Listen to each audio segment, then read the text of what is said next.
She bought the burned-down house for $600. No roof, no heat, just ash and silence. Everyone thought she was desperate.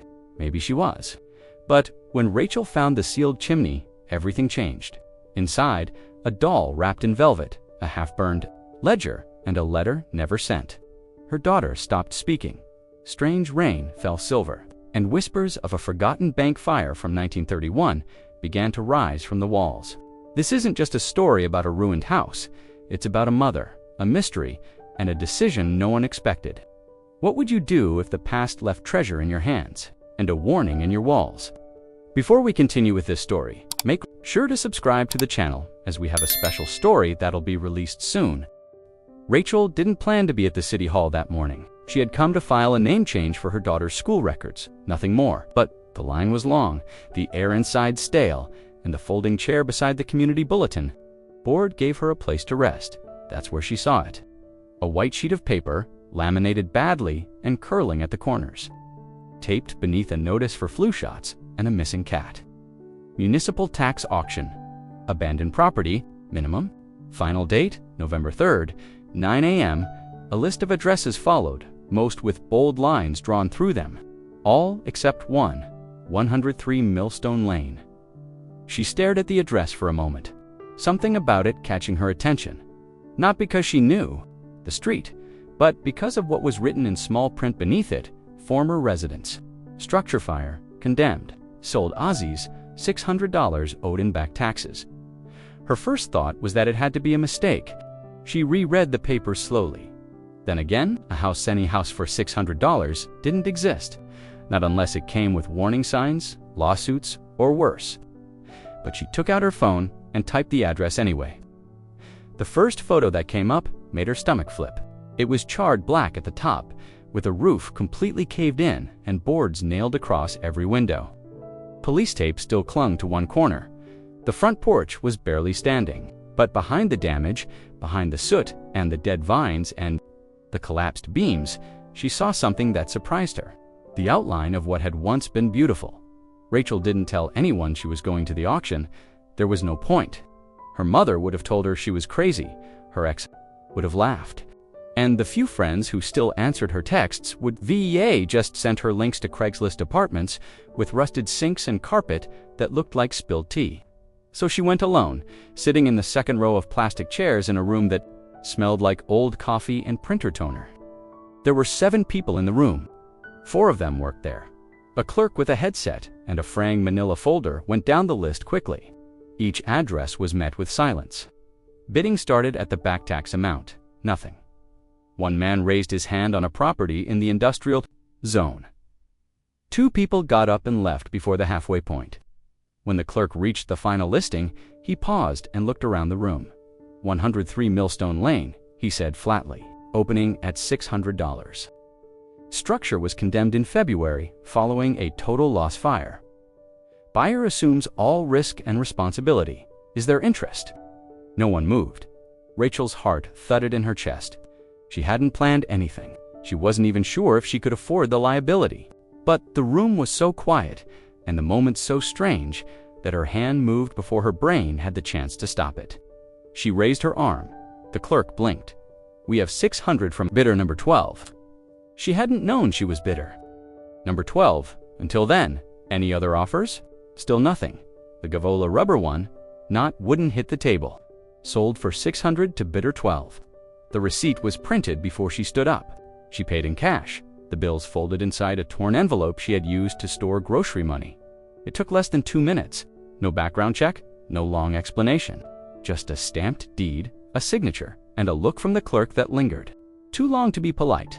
On the walk back to her car, she read the paper twice to be sure it wasn't a dream.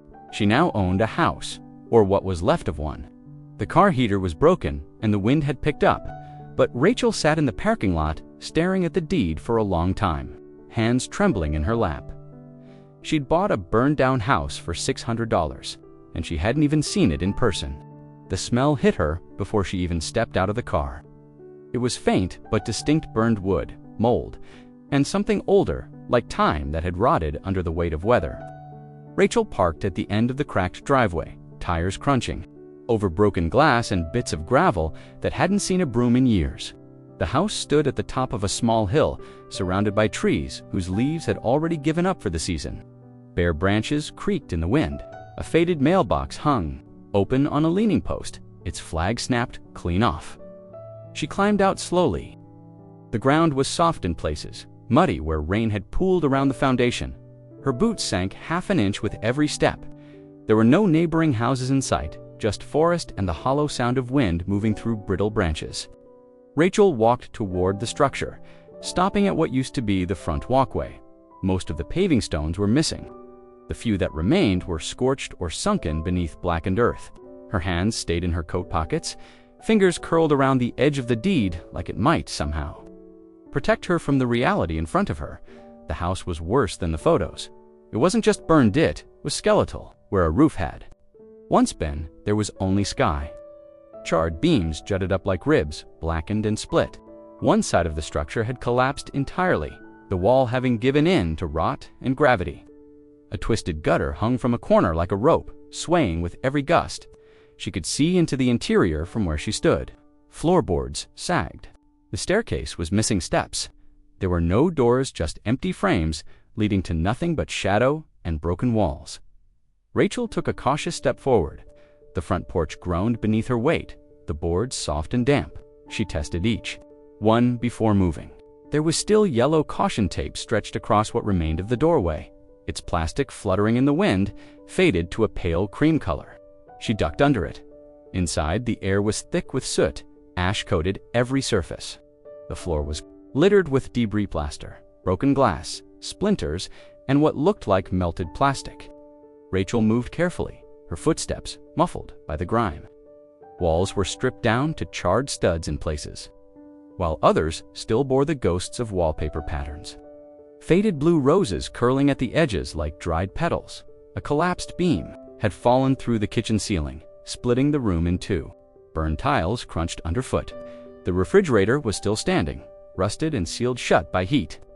Cabinets hung open, their contents long since emptied or destroyed. Something had burned slowly in here. The black on the walls was layered, not explosive, more like smothered ruin than sudden destruction. She found herself standing in what had once been a living room, though there was no furniture left to confirm it, just outlines on the floor where heavier objects had once protected the boards beneath them. A square of linoleum suggested a rug or a coffee table had once lived there. Rachel looked up. There was no ceiling, just open beams and sky, the branches of a tall oak visible through the skeletal rafters. The wind whispered through the upper gaps, making the entire frame seem to breathe in slow, hollow exhales. The chimney stood untouched, tall, solid, covered in soot but otherwise intact, as if the fire had chosen to spare it deliberately. It rose through the center of the house like a spine. No fireplace, though just the back wall, scorched and bare. She stared at it for a long moment. Rachel didn't speak. She didn't cry. She didn't laugh. She simply stood there, hands still in her pockets, letting the silence wrap around her like dust. The house was a ruin. That much was true. But she had bought it. It was hers. And for the first time in a long while, that fact meant something. Not because it was a home yet, but because it was something no one else could take away. Not her ex-husband, not her landlord, not the past, just ashes, just sky. Rachel signed the deed with a pen that didn't quite work. She had to press down hard, dragging each letter across the paper until the ink finally bled through. The clerk didn't say much, just slid the final page across the counter and handed her a stamped copy like it was a formality, not a life decision. She folded the papers and tucked them into the same envelope that had once held her grocery coupons. It was all official now. She owned it. The burned-down house was hers. The silence in her apartment that night was louder than usual. There were still boxes along the hallway, while some half open, some taped and labeled from the last time they'd moved. Lily was asleep on the pullout couch, curled under the thinnest blanket Rachel could find, her knees tucked to her chest. The heat had gone out again, but there wasn't money to fix it. There wasn't money for anything except ramen, expired milk, and whatever dollar store batteries she could scrounge for Lily's nightlight. The next morning, she told no one by afternoon. Word had traveled faster than her phone signal. Her mother called first, voice flat and deliberate. "You bought a burned house. No greeting, just that." Rachel kept her tone calm. "It was an auction, $600. "I didn't plan to," her mother interrupted, sighing through the receiver like she was extinguishing a candle.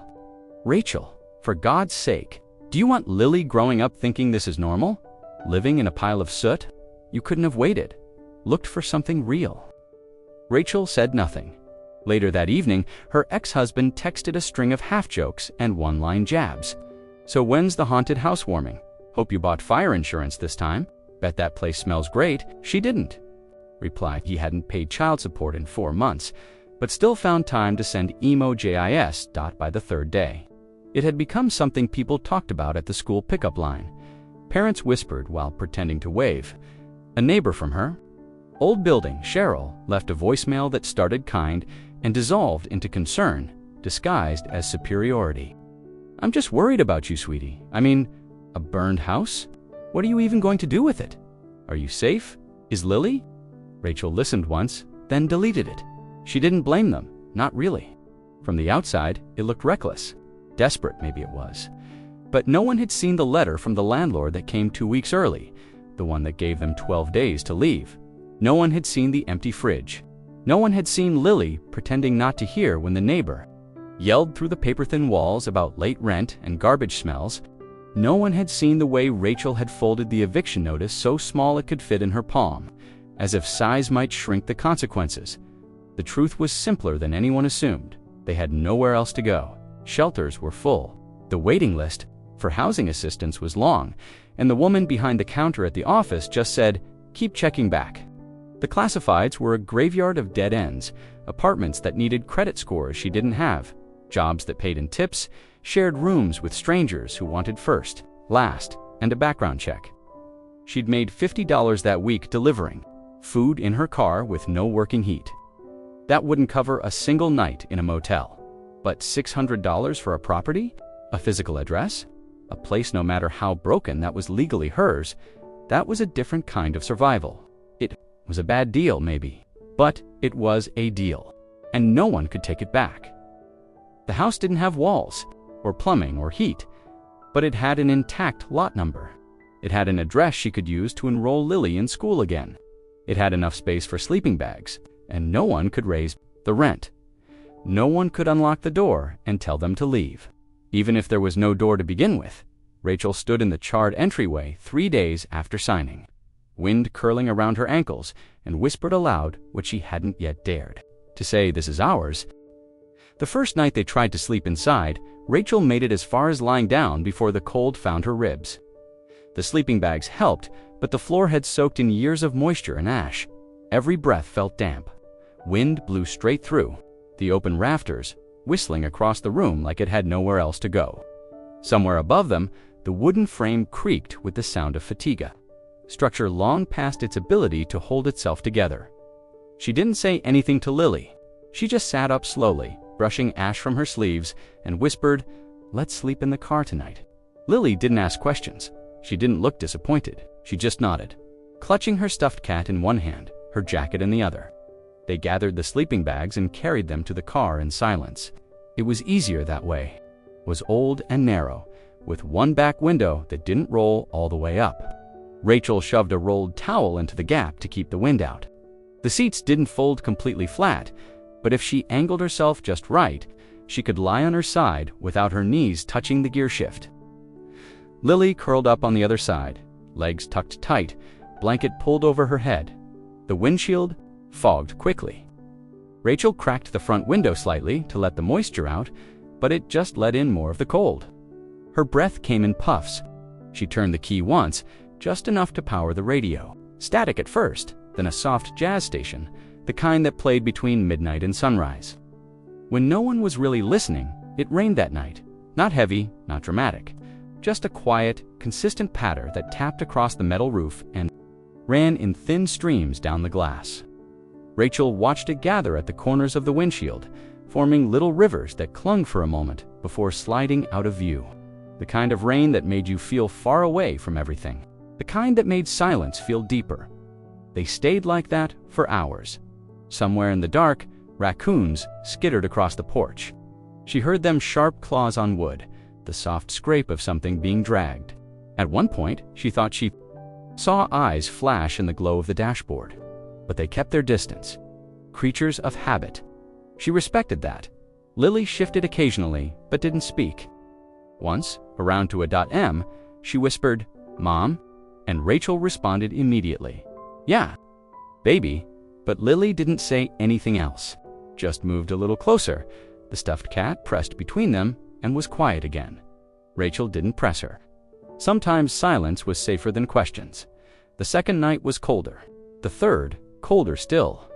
By then, Rachel had worked out a routine: heat the car for 5 minutes before bed, turn it off to save gas, crack the window just enough, lay one sleeping bag flat across the back seat, and wrap the other over both of them. Keep the crackers close in case Lily woke up hungry. Tuck the flashlight between the seats. Keep her phone charging while the engine was on, even if there was no service in that part of town. They parked beside the house every night, same spot under the trees. The silhouette of the burned structure loomed beside them, black against the moonlight. The chimney always visible, like a lone sentinel rising from the ruin. During the day, she swept debris from the front room, removed glass, pulled out nails. Each time she uncovered something, even a patch of floor, she felt a small thread of progress. But when the sun dropped below the trees, the cold crept in again, and they returned to the car without needing to speak it aloud. Rachel often stared out the windshield before falling asleep, listening to Lily's breath slow beside her. The house would be ready someday, but not yet. For now, the car was their roof, their walls, their quiet, their shelter from the ashes. It wasn't warm, it wasn't right, but it was theirs. It took Rachel 4 days to notice it. The chimney had always been there, tall and unyielding, rising through the center of the house like a spine. She'd seen it from the road before they ever stepped inside. It was one of the few parts untouched. By the fire, its bricks still firm, soot dark, but solid. Even with no roof and no working plumbing, the chimney had stood like it was waiting. But it wasn't until she started clearing the far wall of the main room, what she assumed had once been the living room, that the detail struck her. There was no fireplace, no hearth, no stone base, no arch. Just a scorched stretch of plaster wall, bowed slightly, cracked in wide spiderweb patterns. The remnants of wallpaper curling away from the edges like old bark. She set her broom down and stared at it, sweat gathering along her brow despite the November chill. She moved closer, running her gloved hand across the wall. It felt wrong somehow, too thin. She knocked lightly. It gave a dull thud, the sound muted as if something hollow lay behind it. She pulled back, scanned the floor. There were no markings. No ash outlines to suggest a hearth had ever been there. No scorch pattern to show that flames had once exited into the room. And yet above it, the chimney climbed 3 stories into open air. Lily stood in the doorway, her hands stuffed into the pockets of Rachel's oversized coat. "Isn't there supposed to be a fireplace?" she asked quietly, almost like it was a riddle. Rachel didn't answer at first. She crouched down near the base of the wall, brushing away soot and bits of debris. Still nothing, no grate, no brickwork, not even scorch damage that would suggest a fire had started from that side. It was as if the chimney had been built for show, a shell with no interior. She pulled off one glove and placed her bare hand flat against the wall. Cold, too cold for a wall that should be catching afternoon sun through the missing roof above. The chill bit through her skin like something breathing out from the other side. A draft, not steady, but real. She pressed her palm harder. It was faint, but she could feel it. A low pulse of cool air slipping through a seam near the floorboards. "There's something behind here," she said aloud, mostly to herself. Lily stepped forward, peering at the wall with wide eyes. "Maybe it's sealed up, like old fireplaces sometimes are." Rachel nodded slowly. That was the logical explanation. Homes built in the early 20th century often closed their fireplaces during remodels, but this wasn't just sealed, it was erased. No bricks around, no mantel, no lintel beam. It was as if the fireplace had never existed.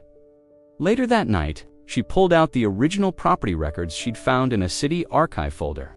The paperwork was sparse as a few aging pages, but one hand-drawn diagram of the house layout caught her eye.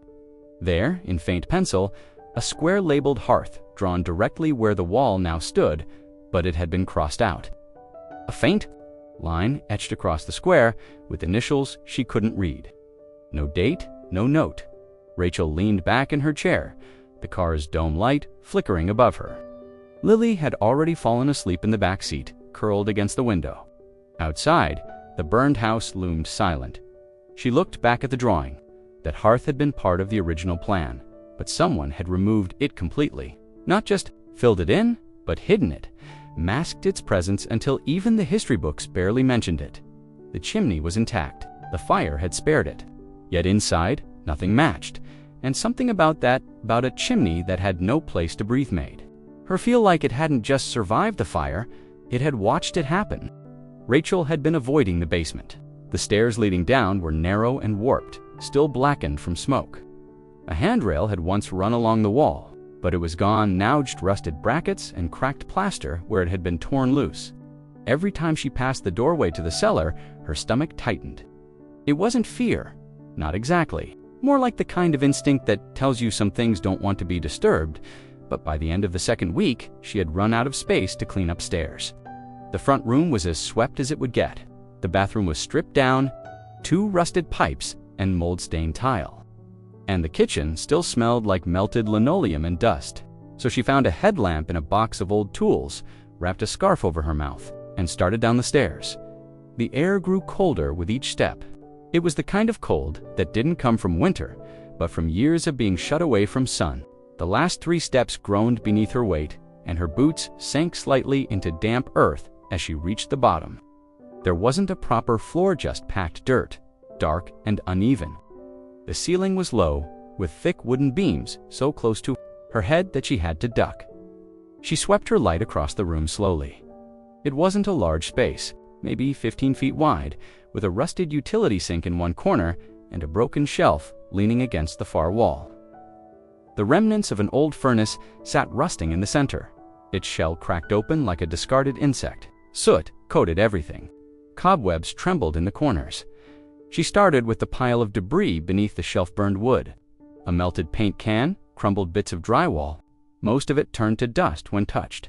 But when she reached behind the pipe running along the back wall, her fingers brushed something dry. Papery, tucked between the pipe and the cracked concrete, was an envelope. She hesitated before pulling. It freed. It was water-stained along the bottom edge, the paper soft and puckered, but still whole. The seal was brittle and flaked apart in her hand. There was no stamp, no return address, just a name written across the front in faded ink. Everly Connors. Rachel stared at it for a long time. The name didn't mean anything to her, not yet, but there was a feeling behind it, like she'd found a message meant for someone who never came back. She climbed the stairs slowly, brushing dirt from her jeans, holding the envelope like it might fall apart if she breathed too hard. Back upstairs, she sat cross-legged on the floor beside the lantern and peeled the flap open. The letter inside was written in cursive, old-fashioned, tight, and slanted right. The ink had bled in places, but most of it was still legible. She read it once, then again. It wasn't long, just a single page. If you find this, I didn't leave. That's the only thing I need you to understand. I didn't run, and I didn't give up the house. I was told not to open it, not to disturb the seal, not to ask questions. But I did. I've had to. If anything happened, as if I'm not here when you read this, know that I tried to stop it. I tried to tell someone, but no one believed me. There was no date, no signature, just the name Everly Connors again, written smaller at the bottom corner. Rachel's eyes moved back to the first line. I didn't leave. The fire report from the city records had listed the property as abandoned, condemned after years of disuse. But someone had been here. Someone who had sealed something, opened something, and been warned not to. She folded the letter carefully and slid it back into the envelope. Outside, the wind howled against the broken windows and the chimney stood still and silent, just visible in the dim light. Rachel didn't move for a long time. Rachel placed the envelope on the table like it might slide off if she wasn't careful. It sat there between a chipped mug and a folded dishcloth, its edges slightly curled from moisture and age. She had reread the letter 3 times, maybe, for each time her eyes drifted to the last few lines, they lingered too long on the words "I didn't leave." The way they were written, tight, slanted, nearly pressed through the paper, suggested the writer hadn't been calm. There was something panicked in the rhythm. No loops, no flourish, just urgency. She said it aloud to herself now, barely above a whisper. Everly Connors. Lily was outside, sitting on the porch steps, her knees tucked under her coat, sketching something in her notebook. Rachel could hear the scratch of pencil on paper through the cracked-open window. She didn't want to bring this to her daughter yet, not until she understood what they were standing in with the letter back in its envelope. Rachel returned to the one place she still had a signal halfway up the hill near the mailbox, where a thin bar of reception clung to her phone like it might give out any second. She opened a search window and typed the name slowly. Nothing came up at first. The town's records were old and patchy. Most of the historical registry had been scanned poorly or not at all, but she found a local archive blog, something run by a retired teacher, where digitized newspaper clippings from the 1930s had been uploaded in batches. She scrolled, watching her battery drain with every minute. Then there it was. Local music. Teacher Mary's widower businessman moved to Millstone Lane property. The photo was grainy, a sepia blur of a woman in a wide-brimmed hat, her features soft and out of focus. But the caption read, Mrs. Everly Connors, 1931. Rachel clicked through to another clipping, then another. Small mentions, a garden party, a music recital at the church, a brief note about a miscarriage, then nothing. By the time she hit October of that same year, Everly vanished from the paper entirely. No obituary, no move notice. Just gone. Rachel. Reread the letter again under the weak sunlight. I tried to stop it. I tried to tell someone, but no one believed me. The edges of the envelope were darkened from where it had pressed against the concrete basement wall, but the ink was still visible, still sharp in some places. The dat, if there ever was, one had long since faded. She looked back toward the house. From here, she could see the chimney again, jutting up above the skeletal rafters, solid, unchanged dot back inside. She flipped through the file of documents she'd collected from the county office. The original owner was listed as James Connors, a merchant who had purchased the land in 1928. It had passed to a distant cousin after James died in 1934. Nothing mentioned a wife, no children listed, but the marriage announcement proved she'd lived there, and the letter buried behind a pipe, sealed like a secret, proved she hadn't left the house by choice. Rachel went to the wall with the missing fireplace and ran, her hand across it again, this time slower. The cold was still there, a sharpness beneath the plaster. It didn't feel like airflow. It felt like pressure, like a held breath. She pressed her forehead gently against the wall and closed her eyes. It was quiet, too quiet for an abandoned house in late autumn. No birds outside, no creaking in the beams, just the faint sound of Lily humming to herself on the porch and the echo of a woman's name that no one seemed to remember. Who was Everly Connors, and why did she need someone to believe her? Rachel backed away from the wall. The envelope remained on the table, slightly warped, slightly wet, but very much real. She didn't know it yet, but this was the first thread, and it had already begun to pull. The bag was already there when Rachel opened the door. She had only stepped out for a few minutes, just enough time to take Lily on a walk down the hill to stretch their legs. Away from the cold shadow of the ruined house, the sun had dipped behind the trees by the time they returned, casting long stripes across the porch. That's when she saw it, resting against the broken wood steps like it had always belonged there. A brown paper grocery bag, unmarked, folded neatly at the top. Rachel stood still for a moment, Lily just behind her, one hand clutching her sleeve. Did someone drop that off? Lily asked. I didn't hear anyone, Rachel said, scanning the road. No cars, no footprints in the mud. The woods were still. A breeze moved through the trees but carried no sound with it, no engine. No footsteps, no voices. She stepped forward, slowly, boots creaking against the porch. The bag was full, heavier than it looked. Inside, she saw 2 cans of beans, 3 cans of soup, a box of rice, a jar of peanut butter, and a sleeve of crackers. All clean, no dust, no dents, nothing expired. Someone had packed them deliberately at the bottom of the bag. Under the canned goods was a white glove. Rachel stared at it. It was the kind women used to wear with church, dresses thin. Old-fashioned, not a work glove, not rubber, not disposable. It had a faint pattern stitched at the wrist. No tag, no initials, just a small, delicate thing resting alone at the bottom of the bag, like it had been placed there, to be found.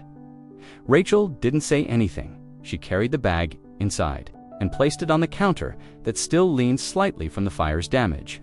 Lily helped her unload it. The food clinked gently against the wooden surface. When they reached the glove, Rachel held it up between two fingers. "Is it for us?" Lily asked. Rachel wasn't sure how to answer. "I think someone meant it to be." They looked at it for a while, both of them quiet. She placed the glove in a drawer. Not hidden, but not out in the open either. That night, she boiled rice on the small camp stove they'd been using near the back door. They shared a can of chicken soup and some crackers. Lily ate slowly, but didn't ask for seconds. When she went to bed, she kept the stuffed cat curled under her arm. But her eyes drifted toward the drawer once, as if checking to see if the glove was still there. Rachel couldn't sleep. She sat by the front window, wrapped in an old quilt, watching the darkness settle around the house. Her breath fogged the glass, but she didn't wipe it away. She listened for a car, a voice, a rustle of leaves, anything to explain the visit, but nothing came. Only wind. Only the faint creak of the porch as the house shifted against the cold. In the morning, she walked down the road to the mailbox, and back again, still no tracks. No signs of movement. Someone had brought them food. Someone had walked up to a burned house on a dead-end road and left. A bag of supplies and a glove, without saying a word. Not a neighbor, not anyone she recognized, just someone who knew they were here. Knew they needed help. Rachel opened the drawer again that night and looked at the glove. She turned it over in her hand, ran her thumb along the stitching. It smelled faintly of lavender or maybe dust. Something gentle. She didn't know who had left it, but it didn't feel like a warning. It felt like a message. The flashlight batteries were fading again. Rachel tilted the beam toward the ceiling, hoping to catch enough reflection off the soot-stained rafters to keep the room from feeling like a cave. They'd lit the last tea candle an hour ago. The cold had crept in early that evening, curling around their legs as they sat on the blankets, eating soup out of paper cups and listening to the steady drip of water somewhere. Inside the walls, Lily had been quiet all day, not in the distant way she sometimes got when she was scared, but in the focused way that meant her mind was somewhere else entirely.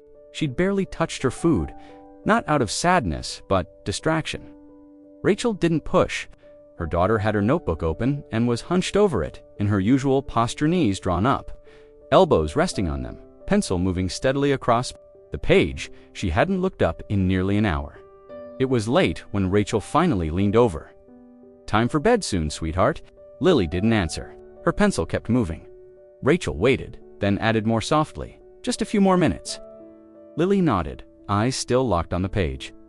Rachel busied herself folding the food wrappers, checking the sleeping bags, trying to ignore how cold the floor had become beneath her. When she glanced back again, Lily had closed her notebook and tucked it under the pillow beside her, the way she always did. But something tugged at Rachel's attention. The way her daughter had stared at the drawing, the concentration, the way she'd looked at the walls afterward, not the way you look at something broken, but the way you look at something waiting. After Lily fell asleep, curled in her blue sleeping bag with her stuffed cat pressed to her chest, Rachel carefully slid the notebook out from under the pillow. She hesitated for a second, then opened it. The drawing was clean, careful, and full of color. Colored pencil had been rubbed in with soft fingers to shade the sky, to color the trees, to bring light into the windows. The house stood whole. The roof was intact. The porch railings were perfect. The windows had curtains. A wreath hung on the front door, and flowers bloomed along the walkway. Lily had even drawn light coming from the second-story windows, as if someone were home upstairs. Rachel stared at it for a long time. She flipped back a few pages. Earlier drawings were darker, scribbles of twisted beams, outlines of bare walls, a sketch of the fireplace where it should have been drawn in gray charcoal. One page showed the house with no roof, like the real thing, with little storm clouds above it. But this was different, peaceful, like it had never been touched by fire, like it had waited patiently for someone to remember it as it was. Rachel turned the page. On the back, Lily had written a single line in her careful, uneven handwriting. This is how it remembers itself. Rachel felt her breath catch. The phrasing didn't sound like Lily. It was too old to still. And yet there it was in her daughter's small hand. She looked over at the sleeping figure beside her. Lily's face, calm, turned slightly toward the wall.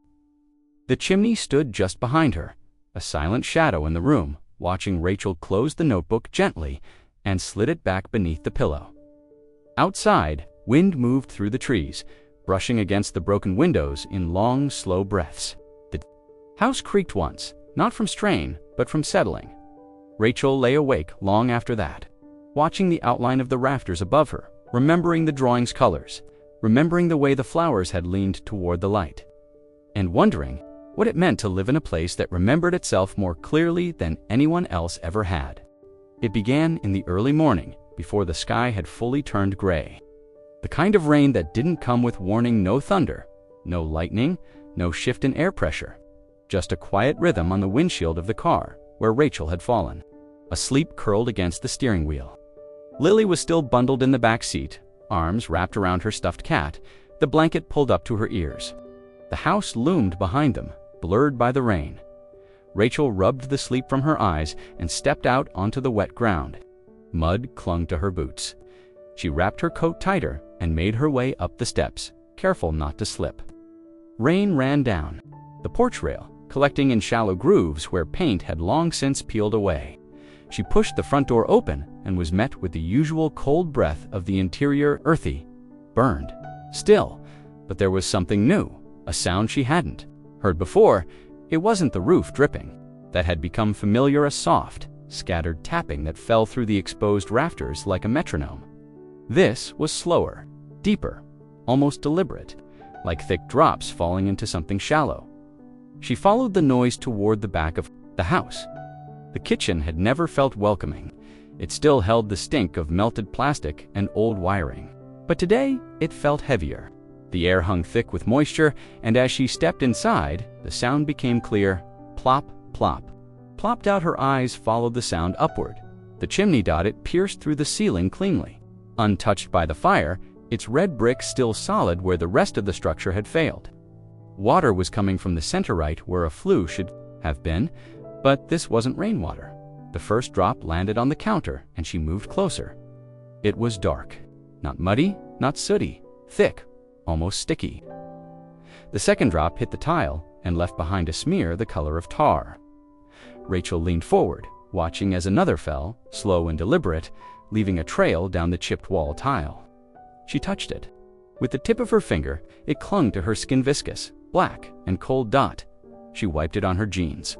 The streak left behind looked like ink. The rain outside continued, but no other part of the house behaved this way. No other leaks, no unusual sounds, just the chimney, dripping its black tears in perfect timed intervals. She grabbed a rusted mixing bowl from the counter and placed it under the drip. The sound changed. Now it was hollow, metallic, and even more deliberate. It didn't feel like a leak. It felt like something trying to say a name. Lily appeared in the doorway, rubbing her eyes. Her hair was tousled from sleep, and her feet were bare on the cold wood. "Is it raining inside?" she asked. Rachel nodded slowly, sort of. Lily stepped forward and peered into the bowl. She didn't flinch when she saw the dark liquid. She just stared. Then she said, "It looks like it's crying." Rachel turned toward her. "What? Do you mean the chimney?" Lily said. "It's not leaking. It's sad." Rachel looked back at the slow, deliberate drops. 1, 2, 3. Each one perfectly spaced. Not enough to flood, not enough to cause damage. Just enough to remind them it was alive. They stood there for a long time, saying nothing, watching the bowl fill one drop at a time. Later that day, the rain stopped. The roof continued to drip in its usual way, but the chimney fell silent. The bowl sat on the counter, half full of thick black liquid that never dried, never soaked into anything, just sat there, heavy, dark. Still, Rachel didn't empty it. She didn't know why. She just placed the lid from a pot gently on top and left it where it was. Like covering the eyes of someone asleep, the decision came quietly, not like a revelation, not like a scream. It came after a week of watching the chimney, of listening to its silence, of glancing toward the kitchen at night, and knowing without understanding there was something behind the wall. The dark liquid had stopped dripping. The bowl remained half full, the lid still resting lightly on top, undisturbed. Rachel hadn't touched it since, but every morning she looked at it. And every night, Lily asked without asking, "Is it still doing it?" Rachel always nodded, even when the answer was no. On the 12th night, after Lily had fallen asleep beside the lantern with her drawing book tucked under her arm, Rachel stood in the kitchen with a crowbar in one hand and a hammer in the other. She'd found them beneath the floorboards near the back door, left behind by someone decades ago. The metal was rusted, the wooden handles smooth with time, but they felt solid in her grip. The wall in question was part of the chimney's base, side-facing into the kitchen, lined with plaster and soot-stained wood paneling that didn't match the rest of the room. It looked like a late addition, a cover, a way to hide something. She tapped lightly at first, listening. The sound wasn't hollow, but it wasn't solid either. There was something in between, a thinness. She pulled off one panel. Beneath it, red brick, old, uneven, with cracked mortars in places. She pressed her hand against it. Cold, she felt a subtle vibration, like something waiting. She wedged the crowbar between two bricks and pried. The first one came loose with a soft snap, the mortar giving way in crumbles. Then another. She worked slowly, careful not to let the sound travel too far. The wind outside was howling against the trees, giving her just enough cover. Ash fell in small clouds with every strike. Her hands blackened. Dust clung to her hair. After an hour, there was a hole big enough to reach through. She held her breath and leaned close, shining a flashlight into the opening dot inside. Something glinted. She widened the hole, knocking free a few more bricks, until the full shape revealed itself, an iron grate bolted into the back of the chimney structure, built flush into the brick. It wasn't decorative. It was functional old iron bars welded together, forming a sealed face about the size of a small cabinet door. Behind it, shadows. Rachel reached out and touched the grate. It was colder than the brick. She ran her fingers across the surface. One of the bars was slightly bent, like someone had tried to pry it open once but failed. Her flashlight beam caught something inside metal, or glass, or something reflective. It was hard to tell. The grate had no lock, but it was fixed tight, as if welded into place. She stepped back and looked around the kitchen. The silence had grown deeper. No more wind, no more creaks, just the faint sound of Lily turning in her sleep down the hall. Sat down on the floor in front of the opening, her tools beside her. The flashlight aimed directly into the dark behind the grate. Whatever was back there had been sealed deliberately. The construction was too careful, not makeshift, not hidden. In panic, hidden with intent, preserved. She didn't try to break through that night. Instead, she sat there for a long time, knees drawn to her chest, watching the grate as if it might speak. The glint inside caught the light again, brief, sharp, then gone. Like the eye of something that had just opened and was waiting. Rachel waited until the next morning. Something about opening the cavity in the middle of the night didn't sit right with her. It felt like waking someone up while they were mid-dream. Whatever was behind that grate hadn't moved, hadn't made a sound, but its presence was unmistakable. She had sensed it before she ever saw it, and now that the bricks were down, it seemed more aware of her too. Lily was outside, tracing the outline of a tree in her notebook. The cold didn't bother her as much anymore. She said the trees talked. Better when it was quiet, and Rachel hadn't asked what that meant. She had learned not to dot in the kitchen. The light was thin and pale. It filtered in through the broken window and fell across the exposed cavity in the wall. Rachel crouched, the crowbar still in her hand. She hesitated only a moment before hooking it. Behind the bent iron bar, it groaned under the pressure. The sound echoed oddly louder than it should have been. She paused, then tried again, shifting her weight slowly, this time with a sharp creak. The bar gave way, the metal was old, and the weld cracked like brittle bone. One more pull, and the bar snapped free, landing with a dull clang on the tile floor. She waited, breath held, but nothing stirred. Rachel reached inside. The space behind the grate was just wide enough to fit her arm up to the elbow. Her fingers touched something soft, fabric. She carefully grasped it and pulled, slow and steady. The bundle resisted at first, then slid forward. Light in weight, but dense in form. She drew it out into the cold air and held it in her lap. It was wrapped in velvet, deep purple, darker than wine, almost black in the shadows. The cloth was heavy, the kind used for curtains or formal wear, but there were no seams, just folds. It had been wrapped carefully, not haphazardly, reverently. Rachel's hands trembled slightly as she began to unwrap it. One fold revealed a porcelain hand. Another. A glimpse of painted eyes, she removed the last layer and held it fully in her arms. Doll. It was the kind made a century ago. Porcelain head, arms and feet. A body stitched from linen, padded and jointed. Its face had been painted with impossible delicacy. The cheeks were flushed, a faint rose, the lips just barely parted.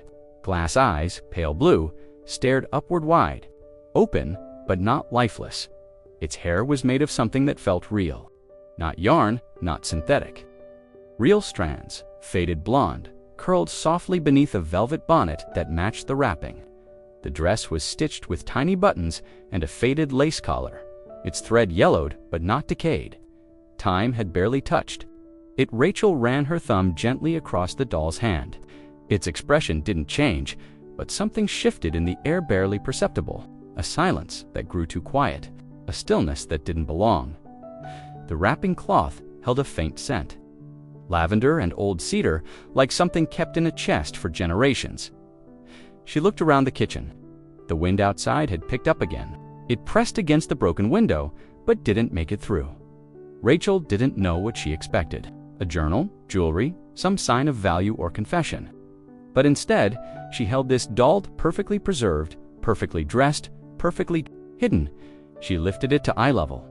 It felt heavier than it should have. Not in weight, but in presence. She set it on the table, carefully.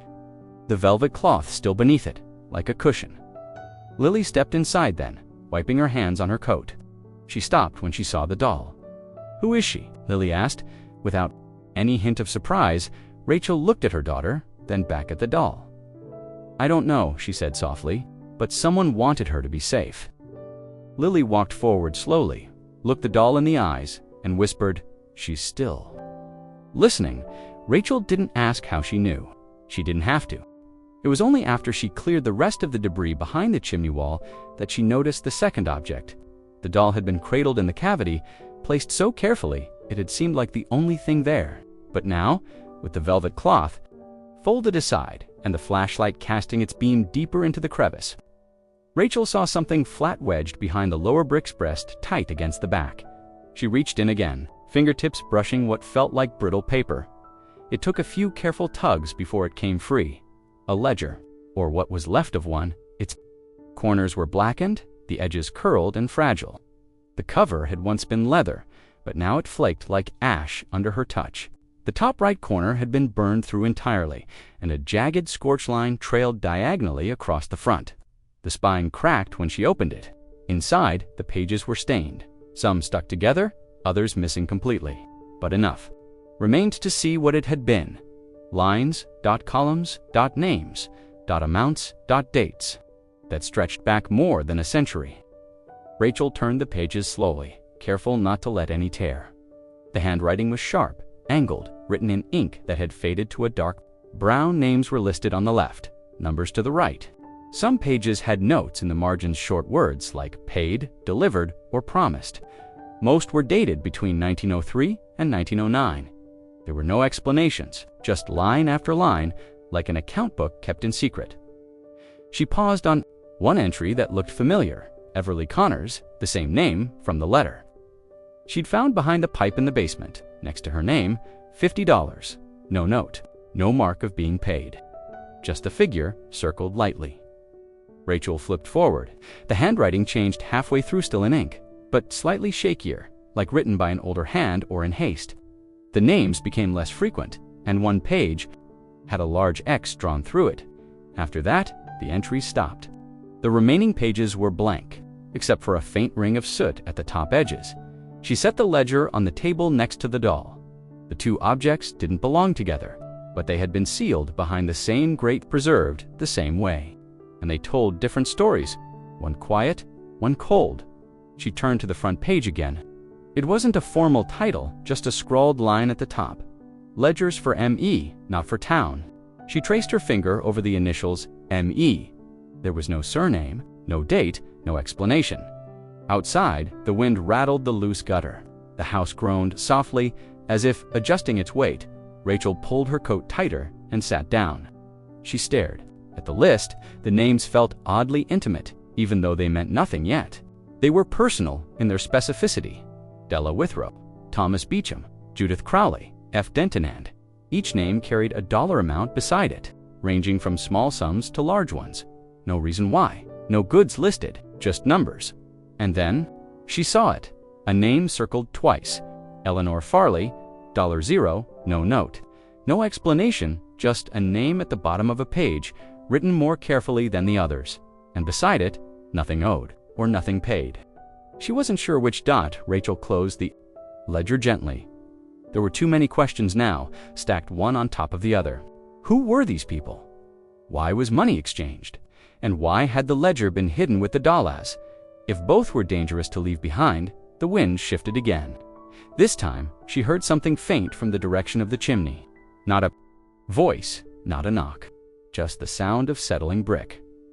Rachel looked over at the doll, still seated quietly on the folded velvet. It was staring at the ledger, not in the way that dolls do, but in the way that made her spine feel cold. Rachel's laptop barely held a charge, but the library's Wi-Fi reached just far enough into the front seat of her car to let her load pages one at a time. She sat hunched over the keyboard, coat zipped to her chin, a thermos of lukewarm coffee. Balanced beside her, Lily was still asleep in the back seat, her breath fogging the window as rain tapped softly overhead. The house stood quiet across the yard, framed by leafless trees and mist. The search started with the name Everly Connors. Nothing came up at first, no obituary, no news articles, but on the third page of search results, buried beneath genealogy, links and archived census forms. She found a mention in a 1930 town council meeting transcript. Mrs. Everly Connors. Requests delay on bank meeting, no explanation, no details. Just a sentence in a scanned document uploaded by the Historical Society that led her deeper. She found another name. Marshall Eddings, mentioned multiple times as the caretaker of funds for the informal association. The initials matched the cover of the burned ledger, M.E.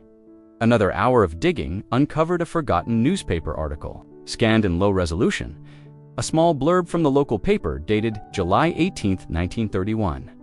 The headline was barely legible. Private lending society building destroyed in fire, no casualties, all funds reported lost.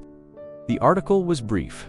The building, located on the corner of Sycamore and East Dyer, the exact location of Rachel's house, had served as an informal bank for local residents during the Depression. It wasn't licensed or regulated. It operated out of a two-story home, with the chimney as the only surviving structure after the fire. The article said the fire was believed to have started from faulty wiring, but no investigation followed, no charges, no recovery. Rachel blinked at the screen. The article mentioned one last detail. Due to lack of records, all debts, deposits, and agreements are considered lost or nullified. She leaned back in the seat, processing it. The ledger she found was never turned over. The people on the list, whatever they'd paid or were owed, were erased in a single night. It made sense why it had been hidden. If the fire had been intentional, if someone wanted to wipe away debts or obligations, then the ledger was dangerous. Proof, evidence of who had trusted the bank, who had stored money there, who had never been repaid. And if it was just money, that would have been one thing, but Rachel couldn't shake the feeling that it had been more than that.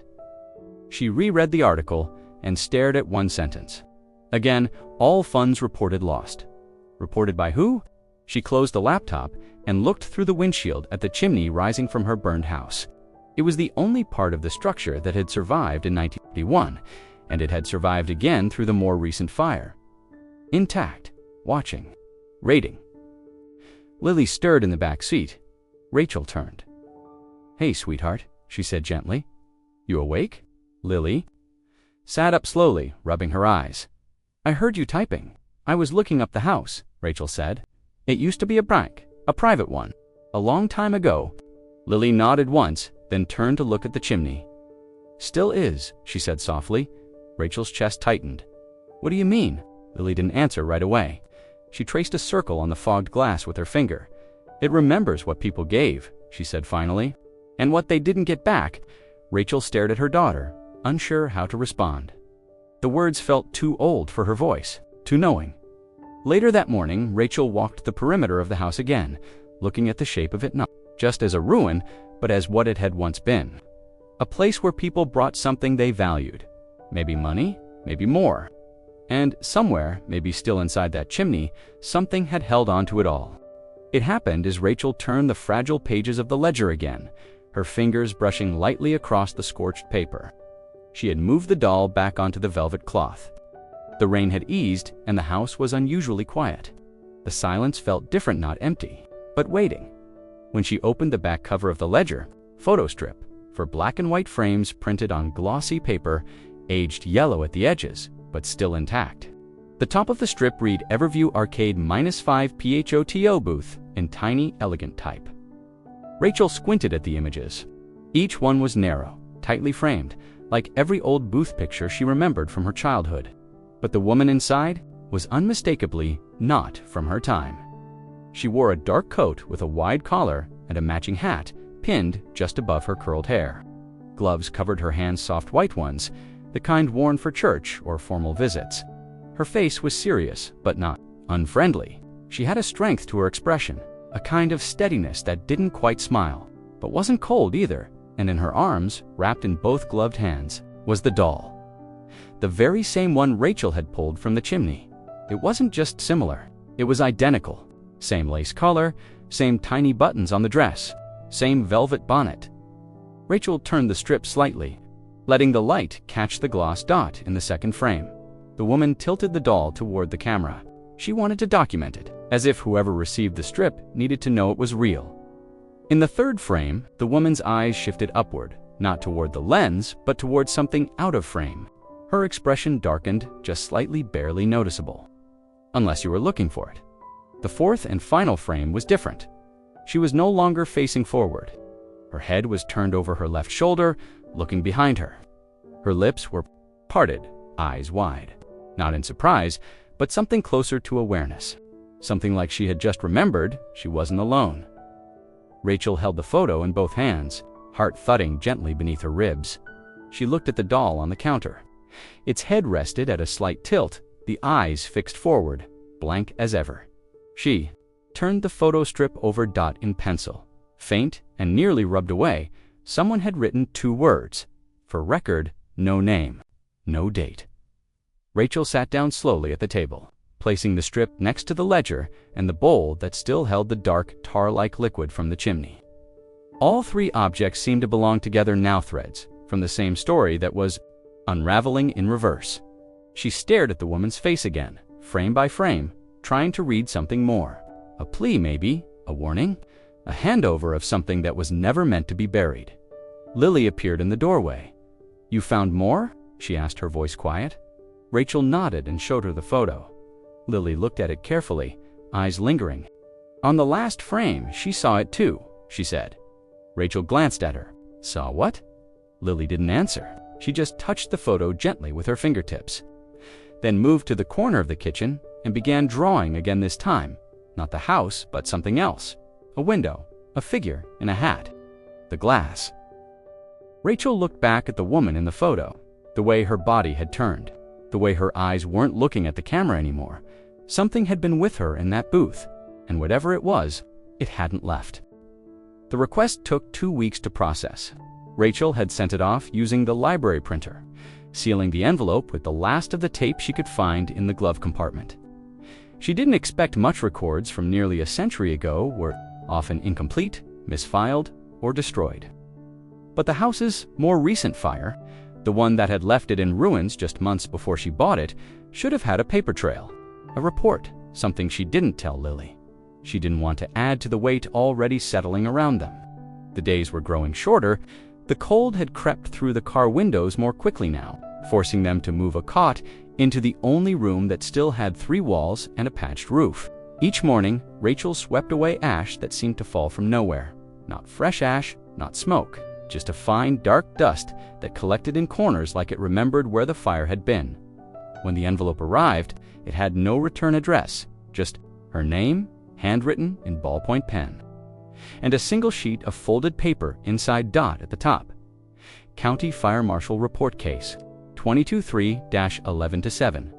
She read slowly. The report was short, no more than 6 paragraphs. The first described the date of the fire and the call placed by a passing neighbor who saw smoke rising before sunrise. The fire crew arrived 15 minutes later. The structure was already heavily damaged by the time they could begin suppression efforts. No injuries reported, no nearby structures affected. She read on. There was no listed owner at the time. The property had been foreclosed months earlier, tied up in probate. No insurance claim had been filed. The conclusion was where Rachel paused. It read, after examination of the remaining structure, foundation, and visible burn patterns, no definitive ignition source could be identified. The fire is therefore classified as inconclusive. Then came a blank space, several inches of emptiness where more text might have been expected, and then a blacked-out line, a thick single redaction bar, sharp-edged, intentional. It took up a full sentence's worth of space. No, footnote number, code, no explanation. Rachel stared at it, her thumb brushing the edge of the page. There was no reason to redact anything in a fire report. These were public documents, meant for review. Even if names were involved, they were typically listed, but this was something else, a sentence removed entirely. She flipped the paper over. Blank.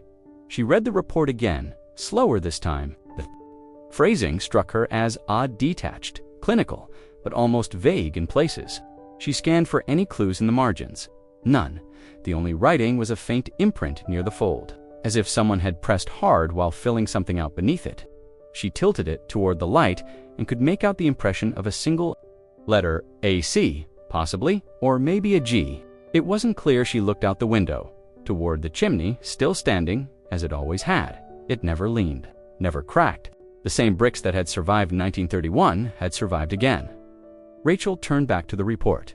She folded it once, slid it into her coat pocket, and walked outside. The air was still. No birds, no rustling branches. She circled the house slowly, letting her hand trail against the scorched siding, the edges of wood that had never been rebuilt. Her eyes returned to the chimney again and again. Something had caused the fire twice, and both times, the answer had disappeared, once in flame, and once in ink. She wasn't sure what was more chilling, the silence of the structure or the silence of the report. The car door didn't open. Not when Rachel parked in the cracked driveway. Not when she shut off the engine. Not when she sat still for a full minute, hoping Lily would unbuckle herself and ask something, anything. But the silence from the back seat stayed thick and unmoving. Lily stared out the window, her face half hidden. It began so quietly Rachel didn't notice at first. Lily had always been a quiet child, thoughtful, observant, sometimes retreating into her sketchbooks rather than conversations. But this was different. It wasn't just quiet, it was absence. They were sitting by the window that still had glass in it, eating from the last 2 bowls they'd unpacked. Rachel asked how Lily slept. No response, not even a shrug, just a long blink. And then Lily turned her eyes back to the window, watching the sky dim toward evening. Are you feeling okay, sweetheart? Rachel tried again. Lily nodded once, slowly, but didn't speak. By the next morning, it was clear. She hadn't said a word. Not when Rachel accidentally burned the oatmeal. Not when they discovered raccoon prints on the sleeping bags. Not even when Rachel made a joke about them needing a house cat just to scare the squirrels out of the walls. Nothing at first. Rachel thought maybe it was the cold, or the tension, or maybe a virus. But Lily didn't look sick. She looked ... distant, like she was listening to something Rachel couldn't hear. Later that night, Rachel found the first note.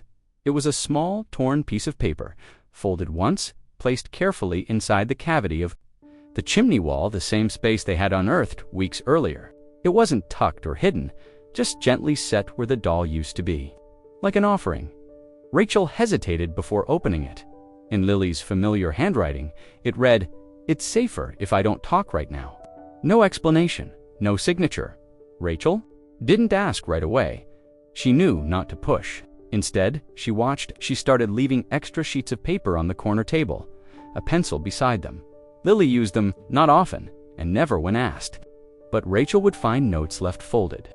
Around the house, sometimes slipped under her sleeping bag, sometimes balanced beside a bowl, sometimes resting beside the old ledger.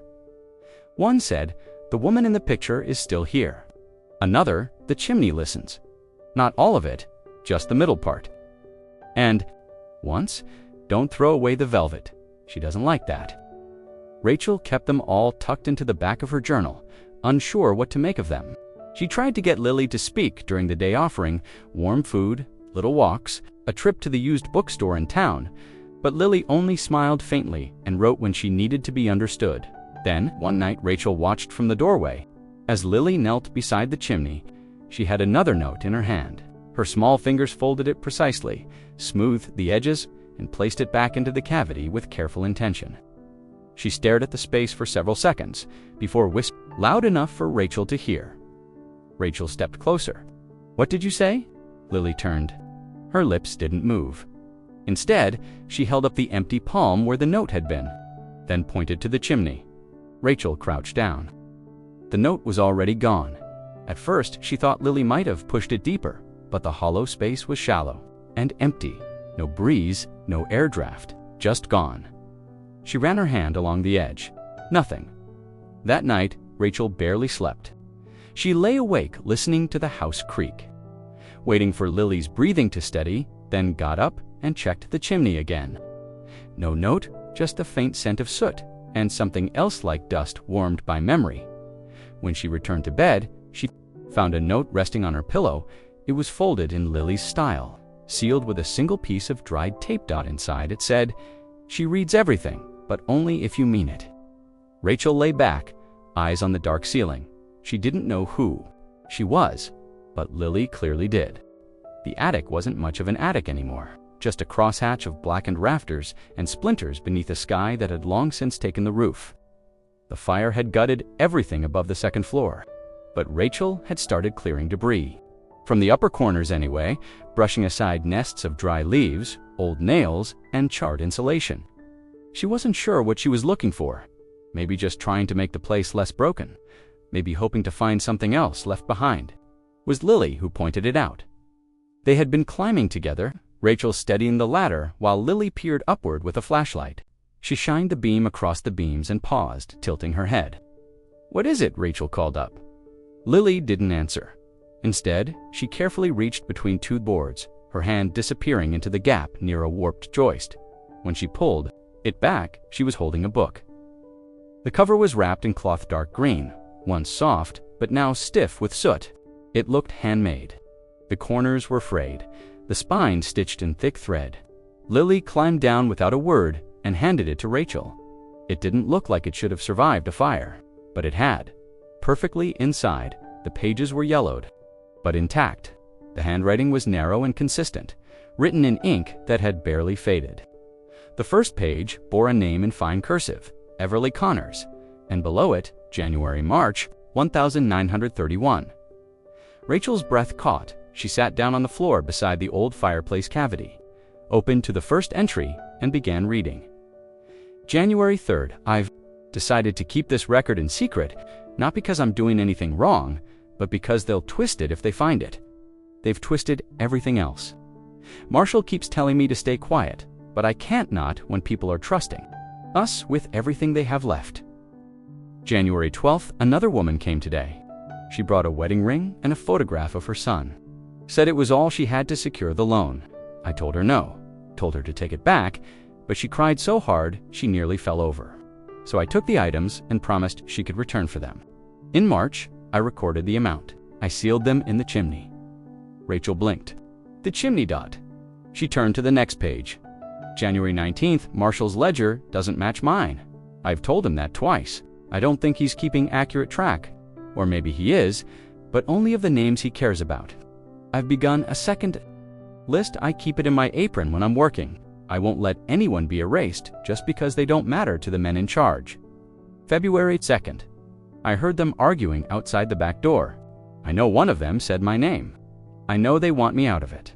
Marshall said they'd found another buyer, someone who would relieve the burden of community risk. I think he means they want to sell the house and all the records with it. He doesn't realize how many of those records I've moved. February 18th, I had a dream that the chimney cracked. Not from outside, from inside. Like something was pushing back. The doll was in the dream too, but it was standing, watching me. Its dress was soaked. I don't think it was just a dream. They've planned something. I heard it in Marshall's voice. They say the wiring's bad, but there's no electricity upstairs. I've taken the second ledger and the doll. I've sealed them inside. The iron grate won't be easy to remove, but it'll hold. If you're reading this, I hope the fire didn't reach this far.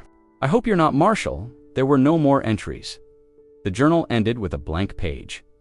Rachel sat for a long time, listening to the wind whistle through the attic beams above her. She ran her fingers across the name Everly Connors, the woman who had trusted no one but still preserved everything. Rachel stood, holding the journal tight. It was never just a house. It had always been a vault, and now the vault had started whispering again. Rachel read the entry again, her eyes lingering on the phrase that didn't seem to belong in the same sentence as ledgers and loan records. The listeners in the walls. It wasn't a metaphor. The way Everly had written it, capitalized and framed. With care, it sounded like something she believed was real, something that watched and waited from behind the seams of the house. The mention came in an entry dated just days before the fire. March 9th, I tried to seal off the south hallway. The cracking sounds are louder there, like whispers, but not in any language I know. Marshall says, I've been breathing too much smoke, but the fires haven't started yet. The listeners are stirring. They move behind the walls when the house is quiet, always toward the chimney. I don't think they like that I hid the doll. Rachel closed the journal and placed it on the kitchen counter next to Lily's newest drawing. Another image of the house, but this time the walls had eyes, dozens of them. Some open, some closed, all watching the central chimney like it was the only thing keeping them at bay. Rachel didn't know what to make of it. She didn't believe in ghosts, not really. But something had changed since they moved in, something deep in the way the air moved, doors that never quite stayed closed. A thump in the walls they'd both once dismissed as rodents, now happening to rhythmically to ignore. That night, Rachel opened the journal again and read more slowly, this time searching for context. The entries grew more erratic toward the end, like Everly had been writing in fear, but trying not to sound like it. March 10th, the doll was made for her. That's what the old woman told me. Before she passed, she said it had to stay in the house, or the listeners would forget their bounds. I didn't understand then, I do now. The doll isn't a keepsake, it's a seal. Rachel looked up from the page. The doll sat where she had placed it, still, wrapped in the velvet cloth, undisturbed on the high shelf in the kitchen. Its eyes were glass, fixed in a permanent stare, but more than once Rachel had felt them catch the light in a way that made her pause. Lily never touched it. She moved around it, not out of fear, but out of quiet respect, as if she'd already learned something Rachel hadn't. The next journal entry chilled her further. March 11th, they took Marshall, or he let them in. Either way, he's not Marshall. Anymore, he stood in the doorway and said nothing for nearly 20 minutes, then turned and walked out. I don't think he blinked once. Rachel reread the sentence again, slower this time. She imagined someone standing in a doorway, saying nothing, unmoving, watching, listening, the listeners. She turned the page. March 12th. I'm writing this now because I don't think I'll have another chance. The velvet must not be removed. The doll must not leave the house. If someone finds this, and they've already moved her, God, help them. I don't think I've been alone for days. Rachel closed the journal. The sounds inside the walls had returned. Faint creaks, scratching that stopped the second she listened for it. She'd heard them before, but brushed it off as settling wood or animals. Now she wasn't so sure. From the living room, Lily's pencil stopped moving. Rachel looked over. Her daughter held a new piece of paper, hesitating. Then, without a word, Lily walked to the chimney, knelt beside it, and slipped the paper inside. Rachel followed after she'd gone to bed. The note was simple. They don't like being forgotten. It, in smaller handwriting, the velvet is keeping her quiet. Don't unwrap it again.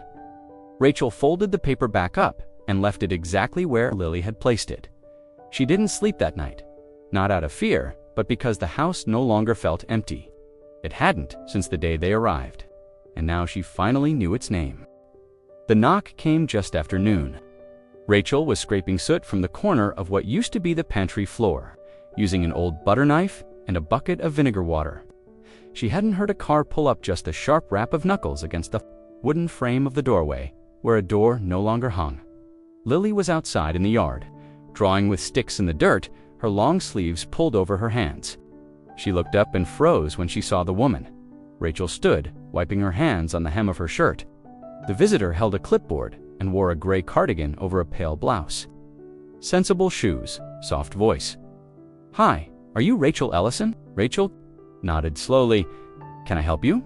My name is Deborah Mills. I'm with Child Protective Services. We received an anonymous concern regarding the living conditions here." Rachel didn't ask who sent the report. She had a guess.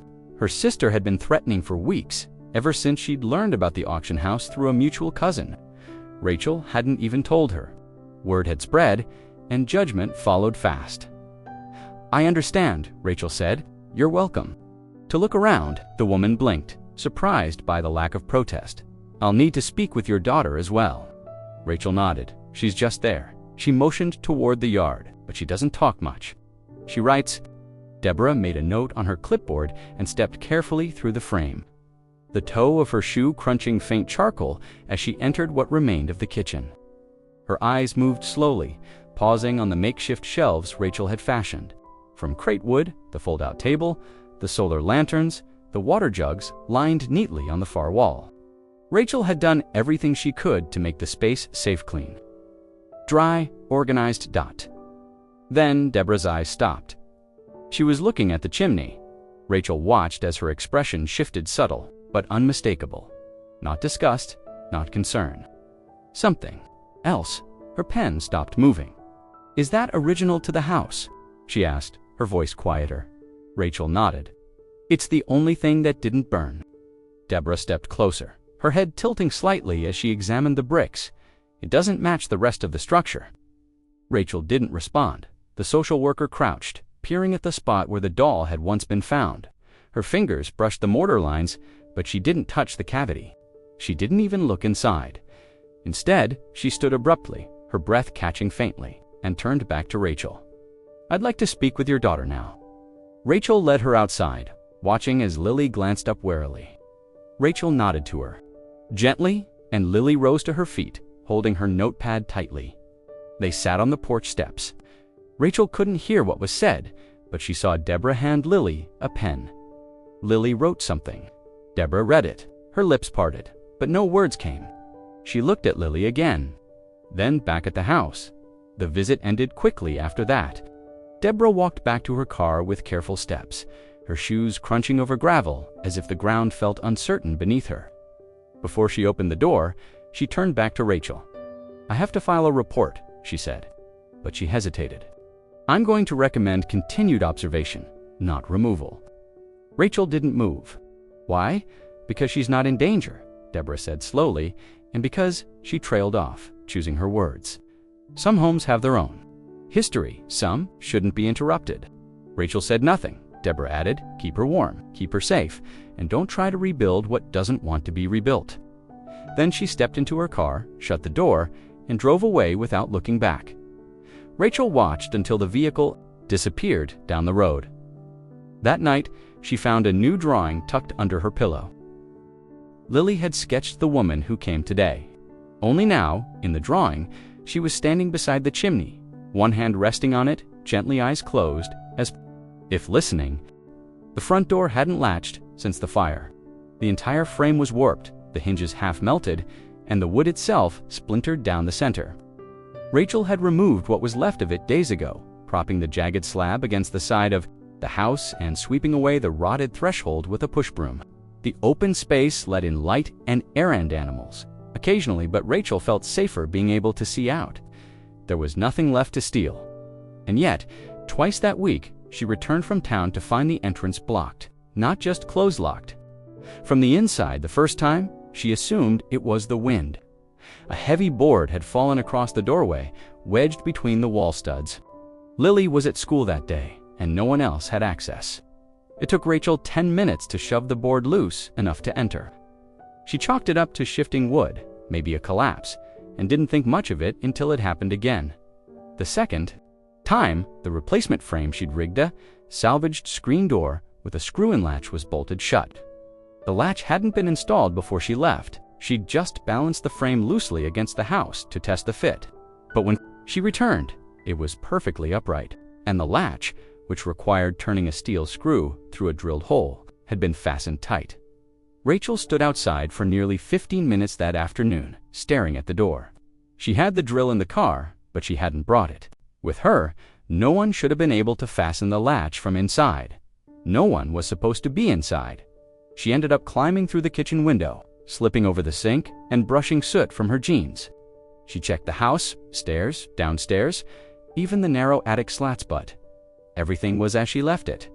Nothing disturbed, nothing taken, no prints, no mud. Not even dust shifted. Rachel unbolted the screen and removed it again. It flat this time, but her nerves didn't settle.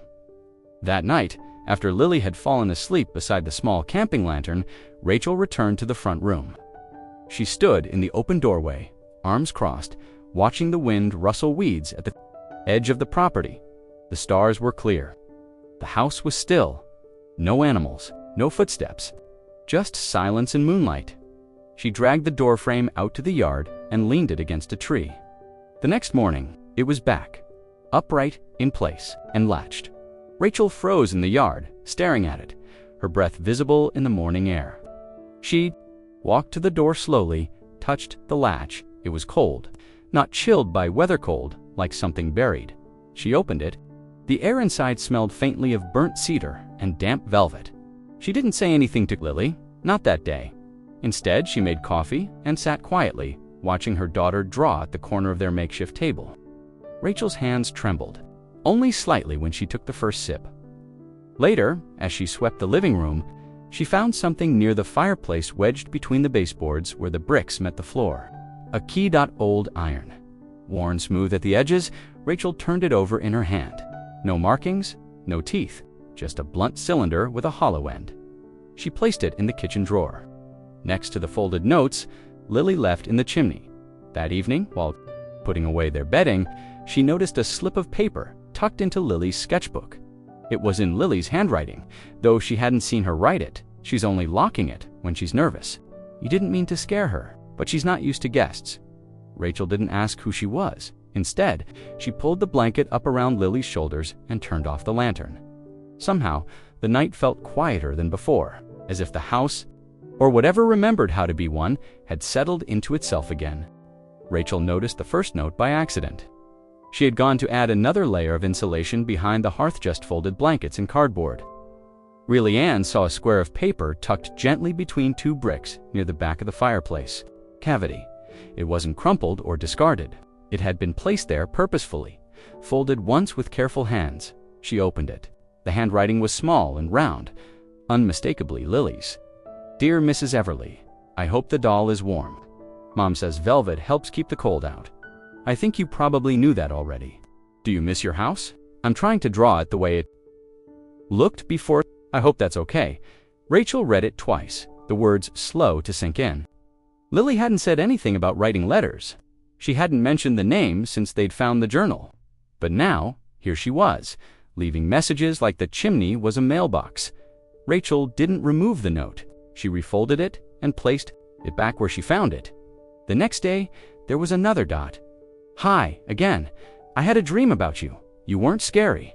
You were wearing a green dress and you were sewing something. It looked like a little coat. I think it was for the doll. I won't. Tell Mom what you said in the dream. I think it was for me. Rachel didn't know how to respond to that, not as a mother, and not as someone who'd once sworn she didn't believe in anything beyond what she could fix with her own hands. Lily had never shown this kind of inner world before, and now it was as if the house itself had awakened something between them, something ancient. But gentle Rachel started keeping an eye on the chimney again, not to clean it, not to patch it, just to see what came next. By the end of the week, there were 5 more notes, all folded carefully, all addressed to Mrs. Everly. None written in fear. Sometimes when I walk past the bricks, I feel like someone's humming, not loud. Just like when you hum to yourself while cleaning, I hum back now. I hope that's okay. And then, we got canned peaches from the food pantry today. I saved the sticker because it reminded me of a dress pattern I saw in a picture. You would have liked it. I left the sticker in the chimney for you. Do you still like sweet things?" Rachel checked the cavity and found the sticker, peeling, dusty, but placed there like an offering. Next to it was a drawing of the fireplace as it might have once looked polished brick, a warm rug in front, a teacup on the mantel. The letters weren't just for comfort, they were for connection. Lily had started to smile again, not constantly, not with wide grins, but in moments of quiet. When she folded her notes, when she placed them in the bricks, as if she had someone to talk to who understood the things that didn't need explaining. Rachel never interfered. She read the letters after Lily went to sleep, sometimes holding them under the soft glow of a lantern, and sometimes simply listening. From the kitchen, as Lily whispered into the hearth, like it could hear her. Then one morning, Rachel found something new. Not a letter, not a sticker, not a drawing, a button, worn green, with a single loop of thread still clinging to the back. It hadn't been there the night before. It rested where the notes usually went. No note with it, no sound, just the button. Lily noticed it later and smiled without surprise. "She's sewing again," she said simply. Rachel didn't ask how she knew. She just sat beside her daughter, the wind tapping lightly against the bricks, and allowed the house to answer in its own way. The man arrived in a black sedan with no license plate on the front. The car was too clean for the road. It traveled dustless, polished. Its windows so dark Rachel couldn't see inside until the door opened. He stepped out wearing a charcoal, wool coat and a gray hat with a flat brim, the kind Rachel hadn't seen outside of old newsreels.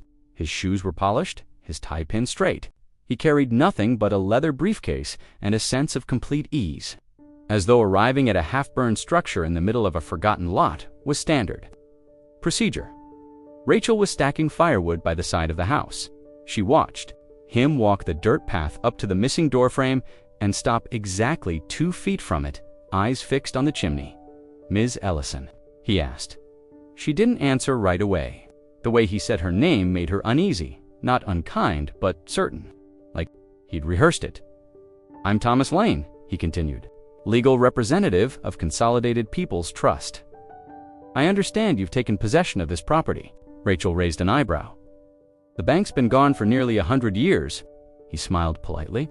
"The institution no longer operates, but certain assets remain, particularly those of historical interest."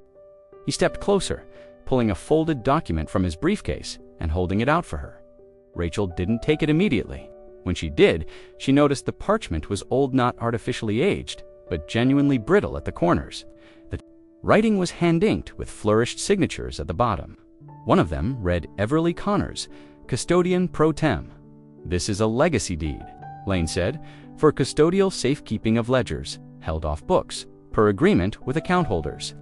During economic instability, it authorizes periodic inspection of sealed holdings, specifically those retained in reinforced architectural vaults, such as chimneys." Rachel stared at him. "You're here to inspect the fireplace. I'm here to ensure the ledger has not been compromised," he said plainly. Rachel didn't tell him about the burned pages, or the velvet cloth, or the doll. She didn't mention Lily's letters, or the button that hadn't belonged to either of them. She simply said, "You have a key." He opened his coat and removed a single item from the interior pocket, a brass key longer than modern house keys, with an ornate bow and narrow shaft. It looked like it belonged in a time before combination locks, before digital safes. It looked like it could open something meant to stay closed. Rachel didn't reach for it. "Have you been here before?" she asked. Lane tilted his head slightly. "Not personally, but I am one in a line of custodians, each responsible for ensuring the contents of the ledger are respected." He paused. "Have you moved or altered anything within the structure of the chimney?" Rachel met his gaze. "Define altered." He didn't smile. "Removed, broken, burned, or carried across property lines." "I haven't carried anything away," she said carefully. He seemed to accept that then, without being invited. He stepped over the threshold and stood in the middle of the room. He made no move to inspect anything. He just listened, his eyes closed for a moment. Rachel watched his fingers twitch, as though counting seconds by pulses only he could feel. He opened them again and approached the bricks. Not too close, just enough to raise the key. hover it over a mortar line near the base, and then pause. He didn't insert the key. He simply said, "Good, it's still quiet." Then he turned back. "You'll be left alone, Ms. Ellison," he said, "as long as nothing is removed." He tucked the key back into his coat. "And if someone comes asking about assets real or imagine direct them to me, I don't have your number. You won't need it," he replied. Then he turned, stepped back into his spotless sedan, and drove away. Rachel stood in the doorway long after the dust had settled. That night, the house was colder than usual, but the chimney didn't creak, the bricks didn't groan, and somewhere, behind the grate, something old had stayed sleeping. The child's room had no walls anymore, just two partial studs and a collapsed corner where the ceiling had once bowed inward. But the shape of it was still there, outlined in soot, the way a shadow remains after something is gone. Rachel could tell it had once been a nursery. One piece of molding bore a single screw hook where something, maybe a mobile, had once turned slowly over a crib. Rachel didn't come into this part of the house often. The floor here was soft in places, and she didn't trust it, and it led her here. She stepped carefully, testing the planks as she crossed the threshold. Most held, but one just beneath the space where the crib would have stood felt solid in a different way. Not warped, not spongy, just wrong dot. Rachel knelt. The floorboard was cleaner than the others, less ash embedded in the grain. The burn marks ended just before it. It wasn't a new plank, but it had been covered, protected somehow. She slid the edge of her pry tool beneath it and felt resistance, not from nails. With a crack, the board lifted, just enough for her to see what was beneath it. Metal, dark, dull, smooth, like stone but colder. She pulled the board free and set it aside. Below, embedded flush with the subfloor, was a square safe. Not modern, no keypad, no dial, just a single recessed keyhole and an embossed emblem in the Centera triangle within a circle. The same symbol that had appeared in the ledger's corner pages. Rachel sat back on her heels, the air around her suddenly heavier. The safe wasn't bolted down, it was built in. The surrounding wood had been cut perfectly to its shape, like the house had been built around it, or like someone had always intended it to stay hidden. She ran her fingers along the surface. The metal was cold enough to make her fingertips ache. Rachel didn't try to force it open. She already knew it wouldn't budge. She thought about the key Thomas Lane had shown her, the way he'd held it near the chimney but hadn't used it, the way he said it wasn't his first visit, at least not his family's, maybe not even the house's. She rose slowly and checked the area around the safe. No loose papers, no hidden drawer. Just this one sealed metal mouth waiting to be opened. Later that night, Rachel asked Lily if she'd seen any new notes in the chimney. Nodded. There was a short one, she said. It said, "Not that room."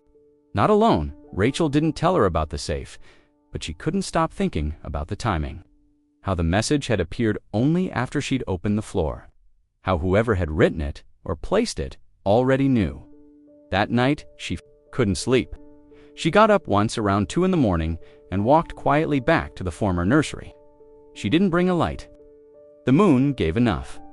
When she reached the edge of the room, she stopped. The air was colder again. Not biting, just still, like breath held too long. The floorboard was back in place. Rachel stared at it. She hadn't put it back. There were no prints, no disturbance in the ash. She didn't touch it again that night when she returned to bed. Lily was already awake, eyes open in the dark. "She's not mad," Lily whispered, "but she wants it to stay closed for now." Rachel didn't ask who she was. She just whispered back, "Okay." Dr. Eloisa Martinez didn't advertise herself as a historian anymore. She'd retired 7 years ago and had since taken to growing herbs in mismatched clay pots, letting vines curl across the windowsills of her small cottage at the edge of town. But word of Rachel's strange find, the ledger, the doll, the sealed safe, had reached her anyway. Through the town library, then a friend from the records office, and finally from Rachel herself, who stood on her doorstep one rainy afternoon holding a brown envelope and an expression somewhere between skepticism and exhaustion. Dr. Martinez let her in without asking questions. They sat at a kitchen table that smelled faintly of sage and boiled coffee. Rachel unfolded the charred ledger pages carefully, smoothing them out with the backs of her fingers. She watched as Dr. Martinez adjusted her glasses, and leaned forward, her expression sharpening with each line she read. "Most of these are codes," the older woman said after a long silence. "They're not full names, just initials and dates. But this column," she tapped a faded section near the margin. "This is weight, not cash. Weight in grams, ounces." "Likely precious metal," Rachel blinked. "Like gold, or silver, or coins, or jewelry." It was common in the 1920s and early 30s for people to deposit valuables into private community banks, especially if they didn't trust the federal institutions. After the crash, many small banks became depositories more than lenders. Quiet vaults, silent guarantees. Rachel pointed to one entry marked with an EC and a triple underlined symbol matching the one on the floor safe. That was Everly. "Connors," she said. "I found her journal." Dr. Martinez nodded slowly.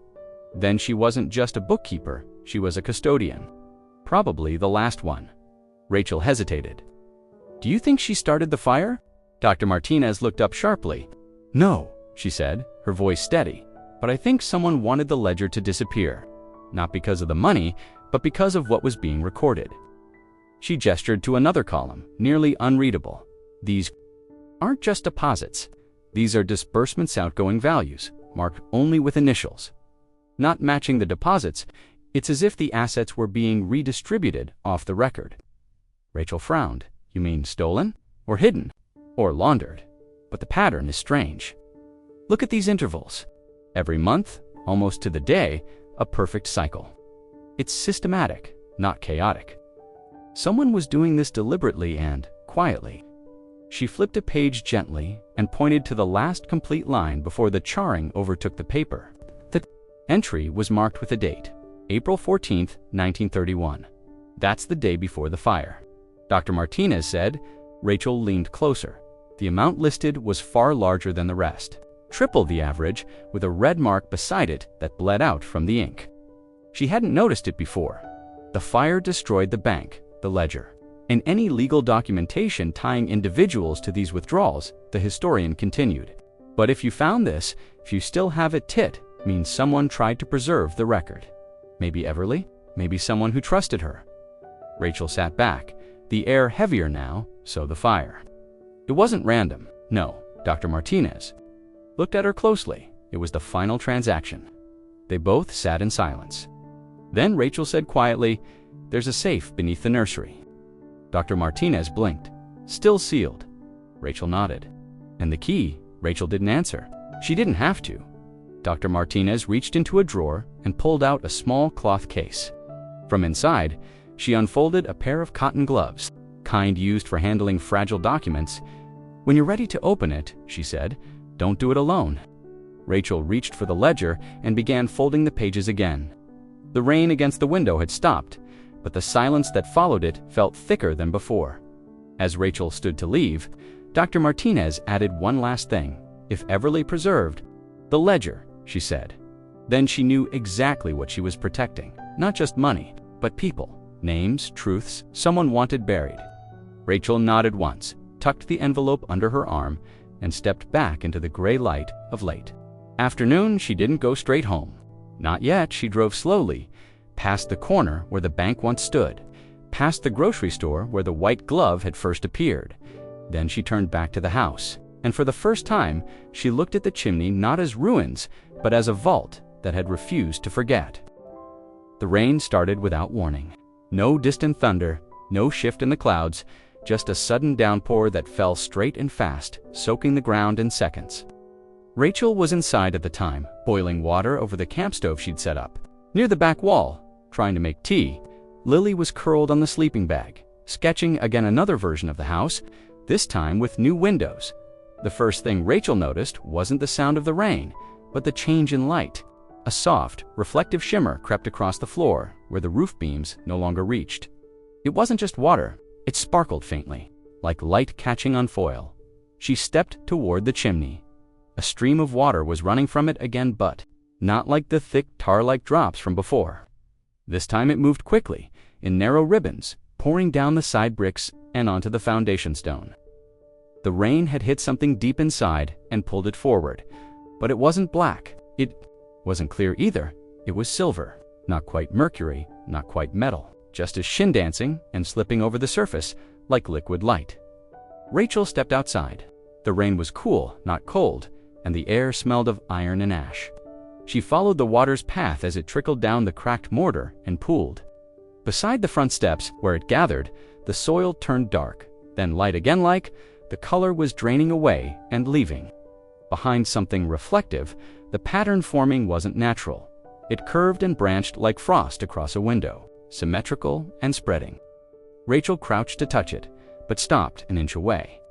The moment her shadow crossed the wet design, the silver sheen deepened. Not just wetness, something reactive, as though responding to light or presence or memory. Lily came out behind her. "Barefoot and wide-eyed, Mom," she said. "It's drawing." Rachel looked up. "What do you mean?" Lily pointed. "It's like a map or a circuit," and it was. The residue spread in lines, doubling back at angles, forming small loops and geometric spirals in the gravel. It didn't flow like water. It chose direction. Rachel stood and stepped back from higher ground. The shape became clearer, like looking at a blueprint etched into earth. At its center, directly beneath the chimney's runoff, the silver formed a perfect triangle inside. A ring, the same symbol as on the ledger, and the safe. Rachel's pulse quickened. "Get inside," she told Lily. The girl hesitated. But now, Lily obeyed, her bare feet leaving prints in the wet ash. Rachel remained outside, watching the pattern form. It stopped spreading after exactly 7 minutes. She didn't time it, but she knew. The lines didn't fade, didn't absorb, they just settled, quiet and glinting under the rainfall, like scars beneath the skin of the yard. She fetched a bucket and tried to scoop some of the runoff, but the silver dissolved as soon as it left the stone. In the plastic container, it looked like plain water. No shine, no pattern, as if it only lived when connected to the house. That night, after the rain stopped, the patterns remained, not wet, not dry, not erased. Rachel poured sand over one section to test if they'd vanish beneath it. In the morning, the sand was gone, swept aside in clean rings, like something had moved beneath it, like the ground itself had remembered. Lily didn't ask any more questions. She went back to drawing. But her sketches now had something different in the background shapes behind windows. Small figures outlined in smoke, eyes hidden in the stonework. Rachel tried not to look too closely at them. She started keeping her boots by the door, just in case. She knew, somehow, the next rain wouldn't be ordinary, and the house, what was left of it, was waiting for something, or someone, or some signal, long delayed. But for now, the pattern remained, not fading, not washing away, just resting, like an instruction not yet read aloud. The house was silent again. The rain had passed, leaving behind the strange silver patterns etched into the earth, still faintly glinting in the overcast light. The wind had settled. The raccoons that used to rustle in the brush hadn't returned in days, and the usual groans from the structure had gone quiet, as though the house, too, was holding its breath. Rachel boiled water like she did every morning, pouring it into 2 chipped mugs, one with instant coffee, the other with powdered cocoa Lily hadn't touched in weeks. Her daughter was quieter now, quieter than Rachel had ever seen her. Not just in silence, but in presence, like she had pulled some part of herself inward and kept it there. In the still center of the house, where the fireplace used to be, the doll hadn't moved from its place on the shelf. Rachel had tried locking it in the cabinet one night, but by morning it was back in the same place, wrapped in the same deep purple velvet. She had stopped trying after that. The doll didn't feel malevolent, but it carried weight. Its glass eyes always seemed to face Lily, even when it shouldn't have been possible. Rachel kept a respectful distance now, as if the doll were an elder that had earned its space. Lily hadn't spoken in 17 days. She had written, sometimes, slips of paper left inside the chimney, notes to Mrs. Everly, always in lowercase, always signed with a heart. Rachel never asked what they said. She just made sure Lily had pens and paper and left her be that morning. Rachel was gathering a few pieces of wood from the edge of the yards, mauled, dry ones that hadn't molded. Yet, when she heard a sound behind her, not a thump, not a creak, just a single word, carried on the still air from inside the house, she turned sharply. Lily was standing in front of the doll. The velvet cloth had been unwrapped, draped gently across the table like someone had peeled back the layer of an old secret. The doll sat upright, its tiny porcelain hands resting perfectly in its lap. Rachel took a step inside, not wanting to break the moment, but needing to be closer. Lily's lips moved again, softly this time, like breath instead of speech. Rachel stepped forward, heart thudding in her chest. Lily, the girl didn't turn. She just stood there, small and pale, her fingers at her sides. And then, without looking away, she whispered the word again. "Thank you." It was so quiet. Rachel almost missed it. Not loud, not forced, not even directed at her. Never left the doll. Rachel didn't speak, didn't ask why, didn't move closer. She simply stood at the edge of the room and let the silence settle again. More alive now than it had been in weeks. A shift passed through the air, something neither breeze nor shadow. The feeling of release, like a knot, had finally been untied. Rachel watched as Lily reached out slowly, touched the doll's shoulder with one small hand, and then turned away. She walked past Rachel without a word and sat on the floor by the stove, opening her sketchbook to a fresh page. Rachel stayed there, watching the doll. The velvet cloth was moving, not blowing, not falling, folding. It curled slowly over the doll's lap, one corner tucking in under the edge of porcelain fingers, not abrupt, not frightening, just deliberate. As if the doll, too, had accepted something. A gesture answered, a message returned. Rachel approached quietly and rewrapped it herself. This time, it stayed. Lily drew through the morning. She didn't say anything else, but when Rachel handed her the cocoa, she nodded and drank it without protest. Later that evening, as the last light drained from the sky and the chimney cast its long shadow across the floor, Rachel asked gently, "Who were you talking to?" Lily looked up, not talking, listening. To who? Lily's pencil didn't stop moving. To the part that stayed. Rachel had grown used to the chimney, to its silence, to its presence, to the way it held on to things like a vault that had decided memory was more important than warmth. Some mornings she would simply stand near it, coffee in hand, unsure why. She stayed there so long, it no longer frightened her, but it never felt neutral. It always felt aware. It was during one of these quiet mornings, as the light filtered through the scorched window frames and Lily slept with a blanket pulled over her head, that Rachel noticed something. The stone at the base of the chimney near where Lily often placed her folded notes was slightly raised, only a hair.